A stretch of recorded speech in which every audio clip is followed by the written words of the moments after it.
Hai, salam sejahtera. Saya Jero Azrul dan kali ini kita fokuskan untuk anda newbie, apakah itu yang dikaitkan dengan open price dan juga close price. Baik, kita lihat di screen sekarang dan saya akan tunjukkan you.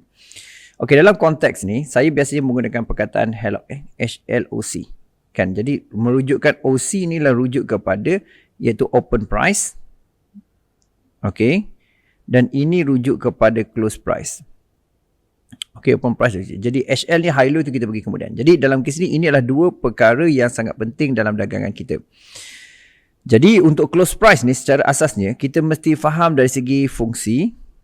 Okay, fungsi itu bermaksud iaitu yang pertama, close price itu bermaksud iaitu dia merujuk kepada signal trend. Ni you kena faham signal trend. Maksudnya tapi signal trend ni dia mesti plus dengan apa? Mesti plus dengan support resistance. Kalau melepasi resistance di atas close price bull berada di atas resistance, anda define resistance itu berdasarkan parameter anda sendiri, sama ada boleh guna Bollinger Band, moving average ataupun trend line. Itu bermaksud dia memberi kekuatan untuk naik. Dia adalah signal untuk naik ke atas. Dan sekiranya di bawah support dia menunjukkan ke bawah, ke bawah. Jadi open price ni juga adalah merujuk kepada kekuatan trend. Ni saya selalu rujuk kekuatan trend. Dia adalah candlestick, dipanggil candlestick retest, bermaksudlah entry, dan dia juga adalah kategori iaitu sideway. Okay, sideway.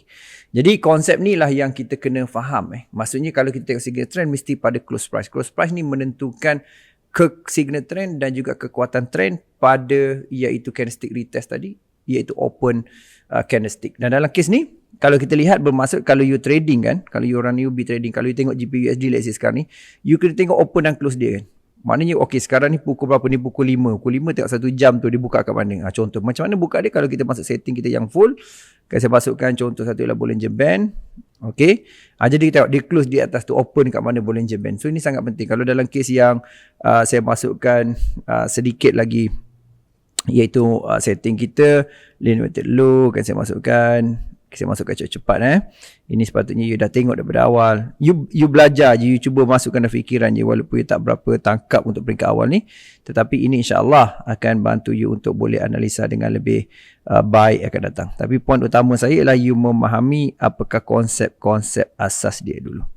So konsep asas ni merujuk kepada beberapa perkara yang sangat penting lah dalam kes ni, iaitu memahami macam mana untuk kita kaitkan dia. Okey. Dalam kes ni kita dapati contoh kan. Kita ini H4 ni sangat penting lah. Macam H4 kita dah tahu. Okey, contoh. H4 yang terbaru ni, ini adalah candlestick yang dikatakan mungkin saya contoh kat sini lah lagi mudah pada you Okey, kalau kita ambil dekat H4 ni, kalau kita ambil contohnya ini adalah satu kira close price lah. And close price. Jadi kita dah tahu signal trend ni, close price ini bawa signal trend dan cari retest dia, inilah retest dia. Okey, tak sampai, tak ada case, tak ada masalah, tapi konsep dia macam ni. So jadi maksudnya kalau yang terbaru you kena tengok yang si Mamat ni dia close kat bawah ni. Kemungkinan dia tak habis lagi, dia close kat bawah ni tau. Maksudnya kalau close bawah ni dah jadi candlestick downtrend. Jadi sebab tu close price, open price penting. Jadi close price tengok open price kat mana. Okey, saya bagi sampel paling mudah nak faham. Okey, saya buka dekat contohnya di M1. Jadi boleh nampak. Okey, sekarang ni M1 pergerakan yang terbaru dekat mana? Kita open price kat situ kan. Kita boleh dapat dengan jelas itu open price kat situ. Kan open price di situ masuk apa? Sideway ni sebab dia tak bagi trend kan. Jadi kita tahu dia nak cari ke atas. Okey. Dalam kes ni masih lagi yang menguasai candlestick apa? Yang masih lagi menguasai sebenarnya ialah candlestick di sini sebenarnya. Kalau you lihat candlestick yang ni. Jadi yang masih lagi menguasai candlestick Mamat ni, yang ni masih lagi bergerak, faham tak? Ini adalah close price menentukan trend. Ini tak boleh menentukan trend kerana bull berada di bawah ni. Jadi ini belum tentu. Jadi kenaikan ni adalah retest dan menunjukkan dia akan turun ke bawah. Jadi ini open price tau. Jadi sehinggalah 1 minit lagi, macam sekarang ni 5-4 minit, 1 minit lagi akan berlaku close price kat mana kita tengok. Okey, cuba kita perhatikan dekat sini apa yang berlaku. Okey, mungkin saya besarkan ni sikit untuk lagi nampak ilustrasi yang lebih jelas Okey, sekejap. Saya betulkan. Okey. Okey, mungkin saya tebalkan. Bagi nampak lebih jelas. Okey, dan okey tak apa berlaku tak perhatikan. Okey, tak dah close kat situ. Jadi ini tidak membuat signal trend. Ini masih lagi menentukan trend. Jadi yang ni masih lagi di support resistance. Jadi maksudnya penguasaan downtrend ni masih berlaku pada M1. Sebagai contoh, kalau kita ambil apa contoh gold sekarang ni pun, ini mungkin lebih cepat lah, lebih jauh Okey, saya sengaja ambil tahu kita boleh ambil silver dan sebagainya. Okey. Silver tu saya ada tutup tadi. Profit cow juga tadi. Okey, untuk gold saya hold lah. Contoh. Yang ni apa yang menentukan trend daripada M1 ni? Kan? Di sini masih lagi candlestick bull. Ini close price dia. Ini close price tak boleh pakai sebab ikut sistem kita asas tengok video nombor 1, nombor 2. So ini tak boleh pakai. So maksudnya sebarang penurunan adalah retest untuk buy sehingga dia membentuk candlestick yang di bawah untuk menyatakan penurunan. Kalau kita tengok di M5 pun ataupun M15 pun masih lagi benda yang sama. Okay, so ini adalah kunci. Open price, close price. Jadi maksudnya you kena tunggu. Okay, time ni open price ni apa benda berlaku kan. Close price ni apa berlaku. Jadi kalau saya nak trade sekarang pukul 5, saya akan tengok H1 ni terbaru. Close price dia kat mana? H1 terbaru, kalau you tengok betul-betul, masih lagi dalam kes apa ni? Tak ada dalam kes ni lah kan. Tak ada lagi sebenarnya cakap uptrend ni. H1 ni masih lagi Mamat ni menguasai ni. Ni Mamat ni menguasai, masih lagi menguasai. Okey, tapi H4 dekat mana H4? Saya tengok okey H4. Jadi untuk menentukan betul-betul naik ni sekurangnya dekat H1 ni, dia kena bentuk satu candlestick trend. Candlestick trend sebiji kat sini. Okey, ada retest, ada naik. Tu contoh yang saya nak bagilah. Okey.